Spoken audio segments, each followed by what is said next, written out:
Hello everyone. So, nagluluto ako ng talong with egg. So, hindi ko na na-videohan yung pagsimula ng pagluluto ko dahil na wala tayong taga-video. Yes. So, naglalagay lang ako dyan ng mantika. Painitin mo na yung kalan. Tapos, naglagay rin ako ng sibuyas. Tapos, talong. So, maglalagay rin ako ng ano tawag dito? Dato puti. Yes, vinegar para medyo maasim.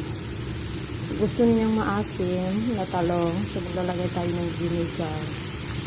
And then, maglalagay rin po tayo ng sauce. Konti lang. Yes, so ito. Szechuan. So, konti lang yung ilalagay natin. Dahil naglagay rin ako dyan ng konting